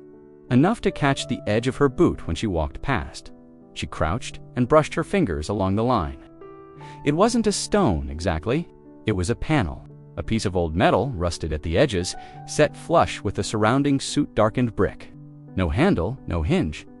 She fetched a flathead screwdriver from the makeshift tool pile and pried at the seam. The panel gave after a moment, falling open, with a low thud, revealing a narrow cavity inside the base of the chimney. It was dry, empty, except for a folded piece of parchment tucked neatly at the back. Yellowed but intact, Rachel reached in carefully and pulled it out. The paper was thicker, then it looked almost fabric. There was no envelope, just a crease down the center and handwriting that had faded to brown. She carried it to the table, her hands already trembling. The letter began without greeting. To the daughter I never held again. Rachel stopped, her breath caught. She kept reading. If this finds you, I have failed to send it. I don't know what day it is anymore. The smoke stays even when the fire sleeps. The walls don't speak, but I hear them. I've hidden what I can. If the chimney remains, so will this. You were only 6 when I sent you to your aunt's. I told you it was temporary. I told you I would follow. But the men had come agonizing about the names, the gold, the signatures. I never told them about the doll. They didn't ask. They should have, Rachel swallowed. I was never the owner, just the watcher, who kept the list clean. But someone was rewriting it, shifting things. People who never deposited anything were showing up on the payout logs. Some of the real names disappeared entirely. I started copying the pages at night. The originals were burned in the fire, I think. The rest I gave to the chimney. It always kept what I could not. Rachel turned to look at the fireplace. The letter continued, I don't blame you if you've forgotten me, or hated me, or thought I disappeared without reason. But if this note finds your hands, know I stayed because I had to. Someone had to guard the record. Someone had to bury the truth so that it could be found again when it mattered. The doll was never meant to be a toy. It was a seal, a marker. When it is moved, The rest will come. Don't move it lightly. The handwriting grew more frantic toward the end. I hear them now. The ones who know, the listeners. I think they've always been. Here, under the boards, in the beams. Watching the watchers, if you hear them tootha, sentence stopped midline. The bottom of the letter was smudged, as if a hand had tried to finish it but lost strength. Rachel set it down slowly. The silence in the room stretched. She didn't cry, not at first. She folded the letter once, gently, and slid it back into the cavity where it had waited for nearly a century. Not to hide it again, but to let it rest. Later, she told Lily, and Lily, without speaking, drew a picture of a woman standing by a fireplace, holding a doll. Behind her, faint and smiling, stood a little girl. They were both looking out, as if they had been waiting to be seen. Rachel didn't tell anyone right away. Not about the ledger, not about the safe under the floor, not about the names and numbers that lined the half-burned pages like unfulfilled promises, and certainly not about the gold coins sealed in wax paper inside the metal vault beneath the child's bedroom. It wasn't a fortune in the way some people would expect, not enough to buy mansions or escape to some coastal town with a yacht and a glass of wine. But it was old, heavy, real, gold that bore dates and emblems she didn't recognize, minted, by hands long gone, meant for accounts that no longer existed.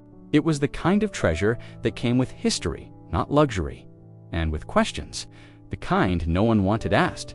She cleaned each piece gently with a soft toothbrush, laying them out on a folded towel at the kitchen table that still had no walls around it. Lily watched her silently, her fingers tracing the shapes on each coin like they were braille. Rachel thought about selling them just enough to get insulation, maybe a new roof, maybe a real stove, but something always stopped her when she imagined calling a dealer or visiting a bank. It didn't belong to her. Not really. She kept reading the ledger, following the names and amounts. Some entries had checks beside them, others were marked with a single line. A few were circled in red ink. The ones circled were familiar. She recognized at least 3 from local street names, 2 from historical photos she'd found at the library, and 1 a woman named H. Glenn from a plaque at the old church downtown. One by one, the names told a story of loans made, money held, and debts never repaid. So she started writing letters, not to people, to places, a historical society in the next county, a preservation group that specialized in local archives, a nonprofit that traced black-owned land and lost generational wealth from the early 1900s. She never sent her name, only copies of the ledger pages, only questions, quiet ones. Then, using the gold, she made payments, anonymous ones, small grants to elderly residents with matching surnames, envelope donations to crumbling community centers with water-stained ceilings and handwritten help-needed signs. A full scholarship fund at the school Lily would one day attend under a name no one recognized, for descendants of those whose names had been circled in red. She didn't tell Lily what she was doing at first, but Lily knew one night, after Rachel had mailed another stack of quiet envelopes. She came into the kitchen to find her daughter taping something to the wall beside the chimney. It was a drawing, not of the house, but of a tree. At the base, coins grew from the roots, and instead of fruit, the branches held names written in tidy block letters. Rachel asked nothing. The next week, she called her ex-husband. He answered with a familiar scoff, clearly expecting another complaint or request, but Rachel surprised him.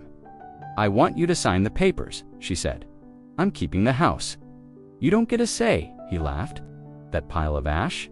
"Rachel, I don't need anything from you," she interrupted. "Not anymore." There was a pause, then another laugh, but this one thinner. "Hollow, you found something, didn't you?" Rachel didn't answer. She hung up, and then she sat down beside the chimney, pulled the velvet from the doll once more, and whispered something not even Lily could hear. A thank you, a promise, a release. The treasure wasn't wealth, it was memory, restoration. Names returned to their rightful places. A house once burned, now becoming something else entirely, not rebuilt to forget, but held together by the truth it had refused to bury. And Rachel, she stayed. Not because she had to, but because she chose to.